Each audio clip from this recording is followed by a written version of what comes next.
So tell me, one question. You got an Oscar for Good Will Hunting, and don't you think that the statue might feel a little lonely now, and it might want someone, a friend from with ARGO?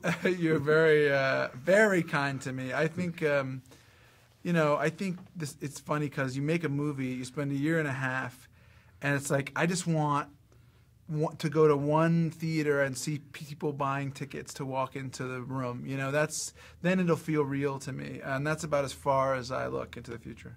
Do you think it's curious? So what do you think about the fact that the U.S. policy towards the Middle East hasn't changed too much since 40, I think 30? It's really interesting, the comparisons that were made recently between the Shah and, say, Mubarak. We're both, you know, semi-pro-Western. Mubarak, not quite so much, but allies of ours. We looked the other way. A lot of corruption and political repression, and in both instances, that corruption engendered revolutions, which took us by surprise, and you know, had causes that were difficult to anticipate and predict, and we're not so sure that we fell in love with in the case of Egypt, and we hated in the case of Iran. So naturally, those similarities I thought were interesting. I didn't imagine that the images of just the, you know, an embassy being taken over and State Department employees being in mortal danger was something that, you know, tragically we would see again, and it makes one wonder what it's going to take to figure this stuff out. Do you think that being married to someone who's in the same industry make things easier for you to understand scheduling, traveling, and? I think it definitely makes it easier to understand scheduling and traveling. It makes it easier to understand all the stuff that goes with movies, all the things that you might have to explain to someone else that seem very peculiar, you know, work pretty well with somebody who kind of gets it. And my wife gets it anyway. She's a pretty great lady, so you know. But yeah, it's easier that we're both actors, and it also makes our schedules a little more flexible in some ways. I know you just came from San Sebastián. Yes. ¿Qué tal San Sebastián? ¿Puedes decir algo en español? Sí, San Sebastián es espectacular. A mí me gustó mucho.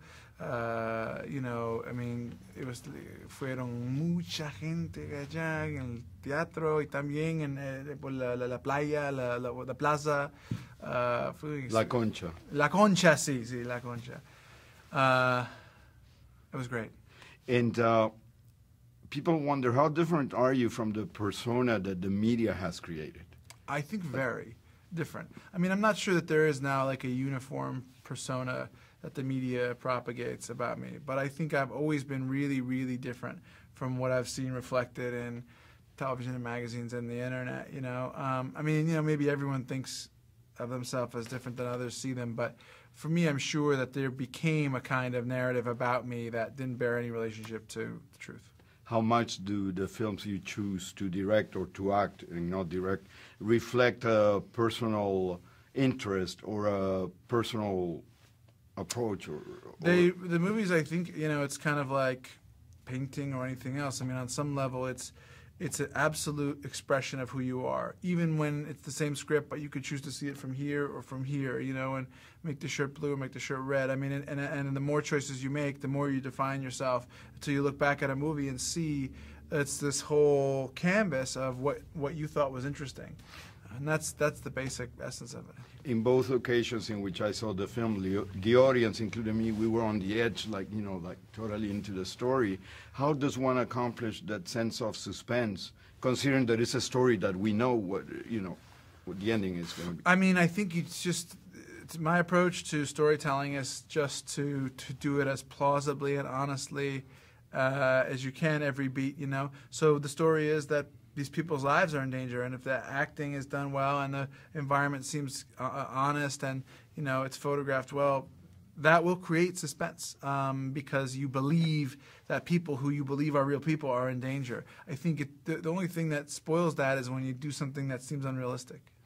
In a few weeks, the White House is hopefully not going to change whoever lives there. What's your opinion on that, considering that everybody in Europe is looking to the elections in America? I think that for sure the Obama will win. I think he's a heavy favorite if you just look at the way that polling is going, and in the particular, you could almost have an election for president in the United States in like 5 states. You know what I mean? They're the only ones that really, Florida, Virginia, North Carolina, Ohio, Colorado, Nevada, That's it. If you did those in those states, it would probably reflect what happens if you did them in all the states.